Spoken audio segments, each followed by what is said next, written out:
السلام علیکم ناظرین، مرد اور عورت کو اپنی جائز خواہشات کو پوری کرنے کا بہترین طریقہ نکاح اور شادی ہے۔ یہ سب سے پاکیزہ اور بہترین طریقہ ہے جس سے مرد اور عورت اور میاں بیوی اپنی جنسی خواہشات کو پورا کرتے ہیں، اور یہ بہت پاکیزہ اور بہتر طریقہ ہے۔ لیکن بڑے افسوس کی بات یہ ہے کہ بہت ساری باتیں سننے میں آ رہی ہے کہ اس پاکیزہ رشتے کے اندر بھی بہت ساری حرام اور ناجائز اور غلیظ اور ناپاک چیزیں گھس رہی ہیں۔ میاں بیوی کو یہ 3 طرح کی حرکت کبھی بھی نہیں کرنی چاہیے، اور شادی کے بعد ان 3 طرح کی غلطیوں سے بچنا چاہیے۔ ہمارے معاشرے میں بہت سارے نوجوان ویسٹرن کلچر کو دیکھ کر اور انٹرنیٹ کے ذریعہ فحش فلمیں دیکھ کر، پورن کی ویڈیو کو دیکھ کر اس طرح کی غلط حرکتیں کر رہے ہیں۔ اللہ تبارک و تعالیٰ نے اور شریعت مطہرہ نے بیوی کے آگے والے حصے کے اندر خواہشات کو پوری کرنے کی اجازت دی ہے اور جائز قرار دیا ہے کہ اپنی خواہشات کو پوری کرنا ہے تو اپنی بیوی کے آگے والے حصے کے اندر پوری کرے۔ لیکن پورن کی ویڈیو کو دیکھ کر اور انٹرنیٹ کے ذریعہ فحش فلمیں دیکھ کر، ویسٹرن کلچر کو دیکھ کر ہمارے نوجوان کئی لوگ اپنی بیوی کے پچھلے والے حصے کے اندر اپنی خواہشات کو پوری کرتے ہیں، اور پچھلے والے حصے کے اندر اپنی خواہشات کو پوری کرنے کو پسند کرتے ہیں اور اس طرح کی حرکت کرتے ہیں۔ بیوی ان کو منع کرتی ہے، بیوی کو تکلیف بھی ہوتی ہے، لیکن بات نہیں مانتے۔ یاد رکھیں، یہ ناجائز اور حرام ہے۔ بیوی کے پچھلے حصے میں جماع کرنا یہ ناجائز اور حرام ہے۔ اس طرح کی خواہشات کو پورا کرنا یہ بالکل کبیرہ گناہ ہے، اس سے توبہ کرنی چاہیے۔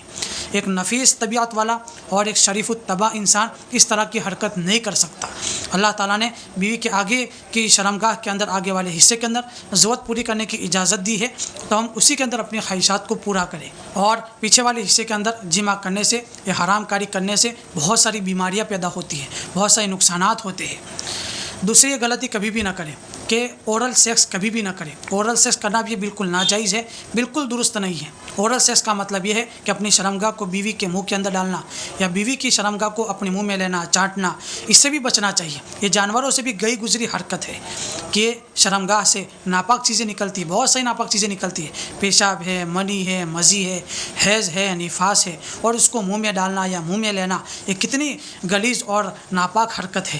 جس زبان سے ہم اللہ کا نام لیتے ہیں، اللہ کا ذکر کرتے ہیں، قرآن پڑھتے ہیں، اسی منہ سے پھر ایسی ناپاک چیز کو منہ لگانا، منہ میں دینا یا منہ میں لینا یا چاٹنا، ایک کیسی غلیظ حرکت ہے، اس سے بچنا چاہیے۔ تیسری یہ غلطی کبھی بھی نہ کریں کہ فحش فلمیں دیکھتے ہیں میاں بیوی اور اسی طرح نقل کرتے ہیں، اسی اسٹیپ کرنے کی کوشش کرتے ہیں۔ یہ کتنی بڑی غلیظ حرکت ہے۔ تو اس طرح فحش فلموں کو دیکھ کر، پورن کی ویڈیو کو دیکھ کر اسی طرح اسٹیپ کرنے کی کوشش نہ کریں۔ اس سے بے حیائی پھیلتی ہے، اس سے بہت سارے گناہ وجود میں آتے ہیں، اس سے بہت ساری بیماریاں پیدا ہوتی ہیں، اس سے بہت سارے نقصانات پیدا ہوتے ہیں۔ حیا کے ساتھ، شرم کے ساتھ میاں بیوی پاکیزہ طریقے سے، جب شریعت نے اجازت دی ہے، جس وقت چاہے، جس ٹائم چاہے، چاہے رات ہو، چاہے دن ہو، چاہے دوپہر ہو، کسی بھی وقت اپنے طریقے سے جائز حاجت کو پوری کریں۔ اندھیرے کے ساتھ اور بے حیائی کرتے ہوئے لائٹ چالو کر کے اپنی خواہشات کو پوری نہ کریں، اس طرح جماع نہ کریں، بلکہ حیا کے ساتھ، اندھیرے کے ساتھ کرنا چاہیے۔ حضرت عائشہ رضی اللہ عنہ فرماتی ہے کہ رسول اللہ صلی اللہ علیہ وسلم کبھی بھی پوری زندگی میری شرمگاہ کو نہیں دیکھا، اور میں نے کبھی بھی رسول اللہ صلی اللہ علیہ وسلم کی شرمگاہ کو نہیں دیکھا۔ یہ بڑی باریک بات ہے، یہ حیا کی علامت ہے، اس لیے حیا پیدا کریں۔ جب بے حیائی کے ساتھ خواہشات پوری کی جاتی ہے بیوی کے ساتھ، تو اولاد بھی بے حیا پیدا ہوتی ہے، اولاد پر برے اثرات پڑتے ہیں۔ اس لیے حیا داری کے ساتھ اپنی خواہشات کو پوری کریں۔ اس طرح کی جو آپ پورن ویڈیو دیکھتے ہیں یا ویسٹرن کلچر والی ویڈیو دیکھتے ہیں یا انٹرنیٹ پر فحش فلمیں دیکھتے ہیں، اس سے بچنا چاہیے، ایسی حرکت سے دور رہے۔